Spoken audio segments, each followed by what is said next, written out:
Hello, and greetings from Conflict Solutions International. We are very happy to have with us today Dr. Aj Rawat, the President of the Anti-Defamation Sikh Council for the Freedom of Khalistan. Today, he will be speaking with us about the persecution of minorities in the country of India, but also the persecution of minorities around the world. He will also be addressing how that fight continues and the work that he's doing through his league and through Sikhs around the world for addressing the rights of minorities in India and across the globe. We thank you for being with us. Hello, I'm Dr. Paramjit Singh Ajrawat. I'm President, Anti-Defamation Sikh Council for Freedom of Khalistan. I'm very grateful to Conflict Resolution International for inviting me and giving me the opportunity to share my views with you. As a minority, as a Sikh, I share my plight and plight of many minorities in India, which includes the untouchables, the Dalits, Kashmiri Muslims, Christians of Nagaland, and Christians in general in India.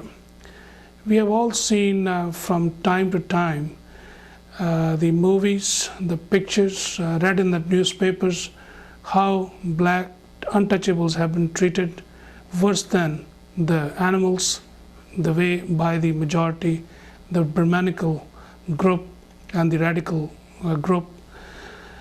The recent persecution about 3 years ago of the Christian nuns yet was another example.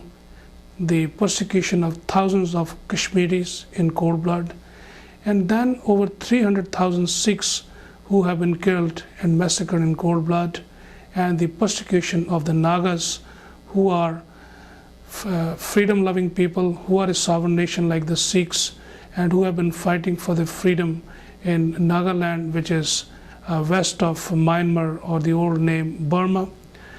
This persecution goes on at multiple levels, whether it has been overt or covert. It has gone on for a long time. Today, these minorities look towards the world community to come to their rescue, to help them in the tyranny of the Indian government, who has been indifferent and who has used the covert means to oppress, suppress people, besides their overt methods of attacking the shrines like the Golden Temple, which was attacked by the Indian Army in '84, then the demolition of Babri Mosque by the radical Hindu groups, by persecution of the Nagas and then demolition of their places in Nagaland. And the worst has been yet, besides these folks, the Dalits, the untouchables, who have been treated so bad. So the world must witness the true actions of this so-called democracy, who has been opposed to the Western values of freedom, liberty, and justice for all, and has been a communist bloc country through proxy, where they have opposed the United States 85% of the time. What bothers me as a minority, that today in the United States we are trying to become pally with India, which has very worse human rights record and also has been one of the greatest opposing forces to the value of liberty, freedom, and justice for all. And they have joined hands with other negative forces in the last 5-6 decades. We appeal as a minority to rest of the world to help us regain the Sikhs, particularly their lost sovereignty, who have been persecuted, like the Jews who were persecuted by Nazi Germany back in World War II. Sikhs were the liberators of the victims of Nazi Germany. Sikhs brought an end to the slavery in Africa in 1893 in country of Malawi. Sikhs have stood with all the Western allies, including Americans, the Britishers, and the French, in fighting the tyranny of the Nazis in First World War and in Second World War as well. And we as allies today appeal to all our former allies to help us regain our lost sovereignty. Sikhs have ruled their own country back in 1710 to 1716, and from 1762 to 1849 as individual clans, and then 1799 to 1849 as a united Sikhs.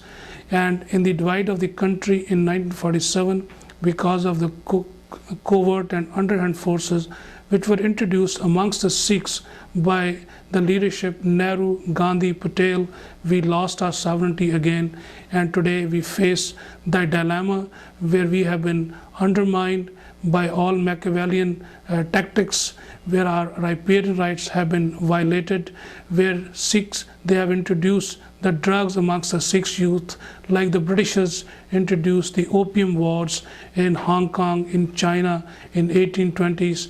We face the same attack on our religion, attack on our integrity, attack on our identity, and Sikhs have been labeled falsely as terrorists when the record is to the contrary.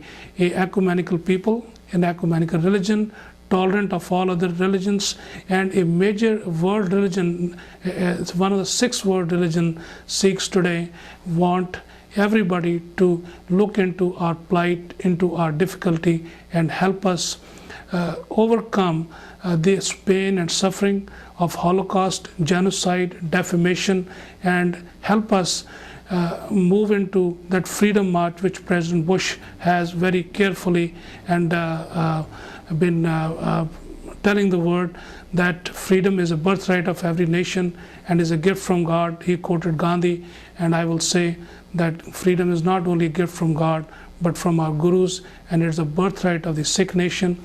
And the word citizen, our fellow Americans, can help us regain our lost sovereignty of the former allies.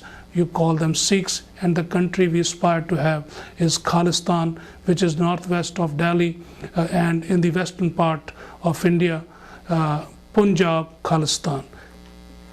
Dr. Aj Rawat, thank you so much for being with us at Conflict Solutions International today and sharing your views and those of the Anti-Defamation Sikh Council for the Freedom of Khalistan. Thank you so much for being with us. Alison, thank you very much for inviting me and give me the opportunity to express my viewpoint and the plight of the Sikhs. Thank you.